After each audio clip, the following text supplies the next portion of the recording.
शादीशुदा बेटी को माँ के सेक। रितु की नई नई शादी हुई थी। वह ससुराल से 1 महीने के बाद जब अपने मायके लौटी तो माँ के सामने रोने बैठ गई और आंसू बहाते हुए बोली, माँ, तुमने मुझे किस घर में पटक दिया? वहाँ तो मेरी कोई इज्जत ही नहीं है। सारा दिन नौकरानी की तरह रसोई घर में खड़ी रहती हो। किसी को भी दया नहीं आती मुझ पर। कभी सास ससुर की रोटी पकाओ तो कभी देवर की रोटियां पकाओ।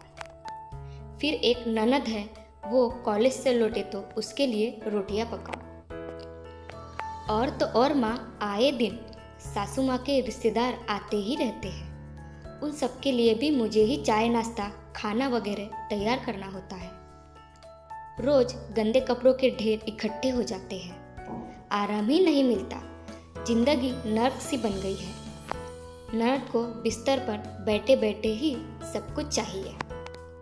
जानती हो, बीते दिन मुझे अपने पति पर तब गुस्सा आया जब उन्होंने महीने की पूरी तनख्वाह सासू माँ के हाथ में रख दी और मुझसे कहा, तुम्हें जो कुछ भी चाहिए एक पर्ची पर लिख देना, मैं शाम को ड्यूटी से छुट्टी होने पर लेता आऊँगा।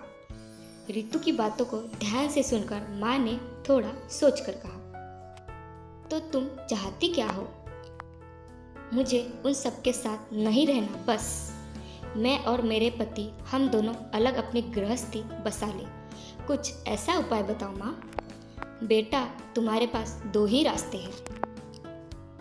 एक तो तुम वही रहो और उन सब की सेवा करो, क्योंकि वह परिवार भी अब तुम्हारा ही है। और अगर तुम चाहती हो तो तुम अपने पति के साथ किसी किराए के मकान में जा सकती हो। वहाँ तुम्हें किसी का खाना नहीं पकाना पड़ेगा, किसी के कपड़े नहीं धोने पड़ेंगे। पति की पूरी तनख्वाह भी हाथ में ही तुम्हें मिलेगी। लेकिन याद रखना, जब तुम्हारा कोई पुत्र होगा और जब वह बड़ा हो जाएगा, उसकी भी शादी होगी। घर में तुम्हारे जब बहू आएगी, उस वक्त तुम यही चाहोगी कि मेरा बेटा और मेरी बहू मेरे ही साथ रहे और मैं अपने नाती पोतों के साथ खेलूं।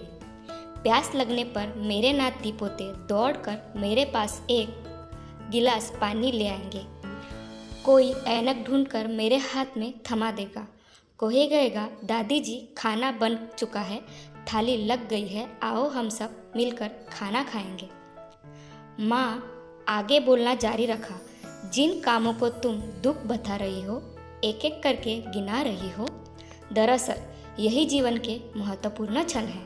एक सफल गृहिणी अपने हर एक कार्यों को सरल बनाकर झटपट निपटा देती है। उसका रोना नहीं रोती। दुनिया में जो लोग सफल हुए हैं, वह अपनी जिम्मेदारियों से भागते नहीं, बल्कि अपनी जिम्मेदारियों को बखूबी निभा लेते हैं। और बेटा, तुम जिन्हें दुख समझ रही हो ना, वो दरअसल तुम्हारी सासू माँ तुम्हें एक जिम्मेदार बनना सिखा रही है।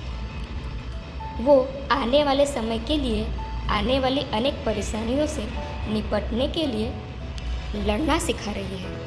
वर्षों से हर सास अपनी बहू को अपनी जगह पर जिम्मेदार बनाने के लिए ऐसा करती आई है। कल तुम भी अपनी बहू को जिम्मेदार बनाने के लिए उसे मजबूत बनाओगी।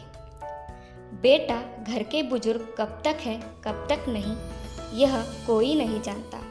वो अपनी आने वाली पीढ़ियों को मजबूत और रिश्ते निभाते हुए देखना चाहते हैं। कल तुम भी अपने बच्चों से यही आशाएं रखोगी। रितु की आंख में आंसू आए थे। रितु ने उसी वक्त अपना बैग उठाया और बोली, बस माँ, मैं समझ गई। आपकी बातों में अनमोल सीख है। मैं चली अपने ससुराल। शाम होने ही वाली है। सासू माँ के पैरों में दर्द रहता है, उनके घुटनों की मालिश भी करनी है। रितु इतना कहकर मुस्कुराती हुई ससुराल की ओर चल दी। वहीं दूसरी ओर माँ अपनी बेटी की समझदारी पर मुस्कुरा रही थी।